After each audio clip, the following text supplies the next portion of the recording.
All right, good afternoon, everybody. I apologize for the delay there, and I appreciate everybody coming here. As you all are aware, I was elected as the mayor of Tampa back in May of 2019. And I have a myriad of responsibilities as the mayor of the city of Tampa. And I would submit among the most important, if not the most important, is ensuring that our city is a safe city. And I'm very proud of what the work that the Tampa Police Department has done in creating one of the safest cities in the United States. Now, the police department cannot be effective unless they have the trust of the community. That's where they derive their power. If the community doesn't trust that the police officers are doing the right thing day in and day out, then their officers are going to be ineffective. And a number of ways that they develop and maintain that trust is through their day-to-day activities, but also through a number of checks and balances. And we have those implemented at the Tampa Police Department. They are always changing and adding ways that not only can they better serve our residents, but they also can build upon that trust. One of those checks and balances is the Citizens Review Board that was put in place a number of years ago, and it has performed again as sort of that objective, independent oversight of police activity on a day-to-day basis. After the tragic murder of George Floyd almost a year ago, there were calls for changes in the CRB. We took a number of steps after the murder of George Floyd. I convened the mayor's task force on police reform. We brought a number of community members together, along with the PBA, along with many other entities, and came up with 17 recommended changes. The task force was overseen by Dr. Brianna Fox from USF, and they are now tasked with ensuring that each of those recommendations are adequately implemented by the Tampa Police Department. There was also call for change with the CRB, with the Citizens Review Board. And so the chief recommended a number of those changes. And I feel that we have worked in partnership with the city council for almost a year now with the Tampa Police Department actually successfully implementing those changes. But now I believe that it has come to a point that TPD is the only one that is compromising. And so what Chief Dugan is going to go over right now are the changes that are going to be implemented into the CRB, and that they are going to be implemented immediately moving forward so that we can come to a conclusion on this issue. We owe it to the police officers. Everyone knows my level of support for the Tampa Police Department. We owe it to our residents as well. This issue has been drug out for almost a year now, and we all deserve closure. So now I'm going to have Chief Dugan come up here and talk about some of the changes that are being implemented to the CRB. Chief? Thank you, Mayor. I appreciate your support and your leadership of our police department. You know, it's been a rough year, as you all know. In 5 days, it'll be the 1-year anniversary of George Floyd's murder. And the fact that we are still standing here talking about police reform is quite frankly disappointing to me. We have worked very hard at the Tampa Police Department to implement change, have accountability and oversight. And I didn't want it to drag on. I wanted to get it done. I promised a year ago that I would speak less and listen more, and I've done that. But I can no longer stand by quietly. It's time to move forward. When it came to the 8 Can't Wait website, which was a big deal with days after the George Floyd murder, of what police departments were doing, we banned chokeholds and strangleholds. We required de-escalation, required warning before shooting, exhausting all alternatives before shooting, a duty to intervene. We banned shooting at motor vehicles, which would have already been in place. But what we did was we made sure that our policies reflected about what we practiced and put things in writing. We have a use of force continuum, and we require comprehensive reporting. We banned no-knock search warrants. We don't do no-knock search warrants. We never have. But it was important to put that in writing so we could show our community that we were listening and how important some of these things were. The banning of chokeholds. I've been here 31 years. We never taught chokeholds. But we put it in writing because we wanted to show that what we practice and what we preach is exactly what's written in our policies. We have training on fair and impartial policing, crisis intervention training. We've increased diversity by hiring more people through scholarship hires. Revision of our SOPs regarding use of force or response to resistance. We're decriminalizing juvenile arrest and expanding entry into juvenile arrest avoidance program. Our website carries our standard operating procedures. Our public website linking the filing of complaints and accommodations. We've increased community policing activities. Sharing of data regarding police calls for service, agency-wide body-worn camera policy, increased interaction with community through engagement programs. Some of those programs include our partnership with Big Brothers and Big Sisters, which is Bigs in Blue, the Police Athletic League, front porch roll calls. We will actually go into your neighborhood and go to a house and we'll have a roll call right there in your neighborhood. The Rich House, which is our resources and community hope. We have two of them, one in Robles Park and one in Sulphur Springs. The Laundry Project, where we work with a local group and we go and pay for people's laundry and we sit in laundromats and we talk to people. Bridging the Gap, where we go have softball games. And then we did our cohort training. We brought outsiders in from Cary, North Carolina, and they talked to us about different programs that they do on community policing. So we were listening to outsiders and see how other communities do things. And that's what's important. I feel like things have been bogged down now, and it's time for the police department to move forward. And so in conjunction with my conversations with the mayor, we've done tremendous amount of training. And so we have worked way too hard for this not to move forward. So we are now going to move forward with an interview panel for prospective officers, where we will have 3 people from our Personnel Bureau at TPD. We'll have a retired officer and a member of our community Citizens Review Board. Complaint filing and tracking system, where we will share with our CRB complaints that we have on officers and where they stand in the investigation and what the status of that investigation is. We're having a reassignment of the CRB attorney. Currently, there's a TPD attorney that works with them. Our city attorney, Gina Grimes, has agreed to add a second attorney that would report directly with the board. So we'll have one attorney that will help explain TPD's processes and our legal policies, and then there will be an independent attorney that will help the board if they have any other questions outside of what TPD does. And then there will be notification of any use of force policy changes that will be reviewed with the board. You know, what I cannot support as chief of police is subpoena power for this board. You know, it's just, we have so much that goes before city council and approval of purchasing, and they're so concerned about Big Brother watching, but yet they want a board to have unfettered access to subpoena power. They're worried about what's being seen on a government camera, but yet they want to issue a subpoena to you for what's on your Ring camera. That's just unacceptable. We can't have that. The outside counsel that they want, it's just not worth the money. It's not the problem. These are board members that are appointed by the mayor and city council, and if they see a problem within the police department, they can speak directly to whoever appoints them and bring it forward. And I just think we're to the point that we need to move forward. We can't leave our officers hanging in the wind. There's talk of, today they have added 2 things.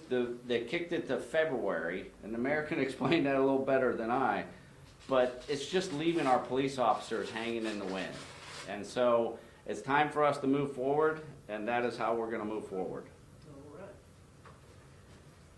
Thank you, Chief. And just to highlight, you know, the 8 can't wait, the Tampa Police Department already had all of those 8 stipulations in practice. And they did have to codify some of those in written word, but they were already in practice. And so a lot of these things that have been asked of the police department, they have done. No law enforcement agency is perfect, but I would submit that we have the best police department in the United States. And I'm very proud of the men and women that wear the uniform. I also believe that we have the checks and balances in place to identify those individuals who aren't acting appropriately but are tarnishing the badge. The chief used an example earlier of a citizen panel, civil service. The chief has terminated officers, as I did when I was a chief of police, and they have gotten their jobs back through civil service. So those are the types of things that the majority of the civilian review board, citizen review board, whatever you want to call it across the United States, as the chief of police, I've been involved in that research and how we can make those boards effective on with national law enforcement groups. And it is known nationwide that the police department is stricter on the officers than the civilian panels. And we have the statistics that can bear that out in our city and in other cities as well. And just to elaborate on the subpoena power and the attorney, the outside attorney. The subpoena power, what's not being explained or fully understood by those who are trying to push that issue forward, is that, as the chief mentioned, you will have a volunteer civilian board that will have unrestricted subpoena power for any citizen in our community. They can send out subpoenas for any citizen that they would like to have come before them. And I, for one, it's not necessary. If you talk to anyone on the CRB, which we have, the police department has attended every single CRB meeting, and I would ask you to ask the council members how many of them have attended a CRB meeting, but yet they want to legislate for the CRB and determine what they should and shouldn't be doing. So we feel that the subpoena power is unnecessary. And then I actually worked in Miami with the review board that they had to the tune of over $1 million a year, and they ended up that paid investigators and outside attorneys ended up in the same position as the volunteer review board in Miami. I feel that $1 million could be used to address the mental health issues in our community, and it could also be utilized to prevent kids from ever getting in the criminal justice system in the first place. So we have better uses for those dollars when there has never in the history of the CRB been a need for an attorney, and our city attorney, Gina Grimes, offered to bring in outside legal counsel if there was ever a need or a request by CRB without actually contracting with a group, as I said, to the tune of over $1 million. So I'm very proud of the chief and of our department, and I'm incredibly proud of the relationship that they have with our community. Is it perfect? It is not perfect, but the advances, the changes that they have made, the police department have made in collaboration with the CRB and our community, show that they want that relationship to be successful and they want our community to be safe. The two groups that have been left out of all of these discussions are the victims of crime, our citizens, and frankly, the CRB. Nobody's asked their opinion except the police department. So we are going to move forward with these particular changes to the CRB as of now. Now I'll open it up for any questions that anybody has. Mayor, why do you believe that it's taken so long, and this goes for Chief too, it could be either one of you, but why do you believe it's taken so long for the city, the police department, and for city council to all come to an agreement? And then why today for us to, move forward and just finally say, hey, this is what we're doing, this is what's gonna happen moving Well, forward. again, I feel like we have worked, we feel like we felt like we had a cooperative relationship working with city council, but it kept being delayed for these issues that there's no legitimate grounded reason for the subpoenas or for an outside counsel. And as the chief said, it sort of left the police department in limbo. The police department has taken plenty of action. All the steps outlined by Chief Dugan have been taken by the police department. So all of the effort has come from the Tampa Police Department, and we feel after today's city council meeting, where once again it got nowhere and they wanted to kick the subpoena and the attorney down to a charter review. Personally, I think that's weaponizing the charter. We have in the charter that there is a review every 10 years. That was just done a couple of years ago.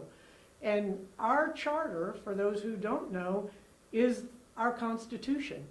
And so they want to put these issues on our city charter instead of doing what they were elected to do, and that's make decisions in the best interest of our community. Can you explain why this decision hinders the police department and the officers? I know Chief Dugan had mentioned that a little bit ago. So. Yeah, well, I'll let Chief Dugan speak.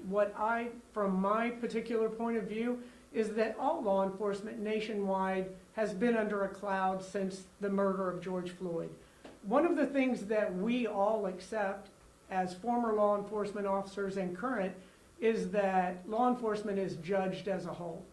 No Tampa police officer participated in the murder of George Floyd, but there's not one person wearing a uniform that wasn't blamed for that. And so what we feel is needed is closure.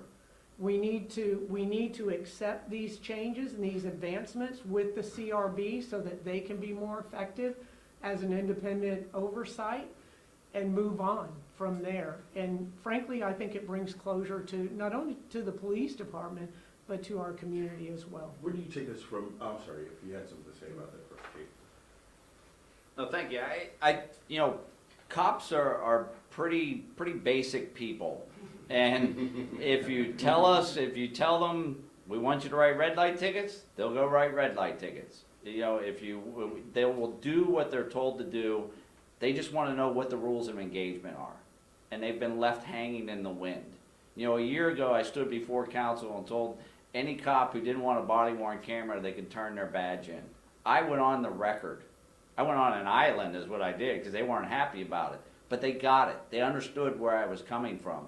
And I feel like, other than our mayor right now, she's the only one who really wants to stand on the record. I shouldn't say, we had Councilman Miranda and Councilman Vieira today stand on the record, but we need closure. We need to move forward. We need to move forward as a community and as a department. So in short, what are you asking for now? You need the council to make their decision known so you can move forward with this? Where do we go from here? Council made their decision known today, so we are just moving ahead. The charter clearly states that the chief of police and the mayor will direct the actions of the Tampa Police Department. And so we are doing that today by implementing these changes, which we see as advancements for the CRB, which the CRB is in favor of, the PBA is in favor of, the police department is in favor of. So we're not real sure why there is that hesitancy. But I also want to call out Councilman Miranda and Councilman Vieira for doing their job today and voting to bring closure to this issue. And ultimately, the residents of Tampa, what do you want them to know about these actions and these rules, and what should they see that's different? Right. I want them to understand that the police are the community and the community are the police, as was stated over a century ago by Sir Robert Peel. And I want the community to trust their law enforcement agency. And in order to do that, it has to be done on a daily basis through relationships and through the checks and balances like the CRB. So by empowering the CRB, being much more inclusive through interview, they participate in interview panels, they'll be able to see all complaints. Basically, the police department is a wide open book for the CRB. And so I think that the community should take comfort in that, and they should also be assured that they have a good, responsive, and trustworthy police department. Mayor, Question for Mayor and Chief. Another issue that's come up recently with regard to police transparency is the court ruling on Marcy's Law. Chief, what is the policy going to be going forward? Should officers who, in whatever situation, have to use their service weapons, should their names be shielded from the public moving forward? What's the policy going to be? Well, it's not a policy, it's a law. Just, so, my stance is I feel like police officers, when they're working in the line of duty, should not be able to invoke Marcy's Law. Now, it's one thing if they get injured, but if they're using use of force situations, they should not be able to invoke Marcy's Law. But that's not what the law says. There's no exception to that. And so therefore, what I do is I approach the officers when they're have used deadly force, and I ask them if they're willing to waive their rights under Marcy's Law. And I put it in their lap. That's the only, there's been court rulings that has confirmed and affirmed my belief in that. Now, I understand there's more objections, and we'll just see what the court says. I wish I could release that information, but by law, I can't. Last question? Mayor Castor, today City Council voted for a second reading and a final vote in June. So I think what you're saying here is that you're going to move forward with your own version of the charter. Is that correct? They can, but it's gonna be ineffective. Okay. They would have to design their own CRB without the participation of the police So what's department. been City Legal's advice on that? Obviously, you say that within the charter you can do that. Mhm. Today, obviously, Chief Dugan, I understand what you're saying. Officers are, the morale's low. They want to move forward. Today, City Council voted to say that they want to move forward and close the book on this. But you're usurping that right now by doing this. They Are you say, concerned about right, that? but what they say, their words and their actions are two different things. Because what was presented to them by our city attorney's office was crystal clear. And they punted on two of the issues until February for charter review. And frankly, I feel that is a dereliction of their duty and their responsibility. They shouldn't put the issue of subpoenas and independent counsel oversight on a charter for the voters to vote on when that's their job. That's why they were voted in office as council members, to make those decisions, those informed decisions. Okay. All right, thank you. Can we have some Thank more you. questions, please? That was last This is a very question. important issue.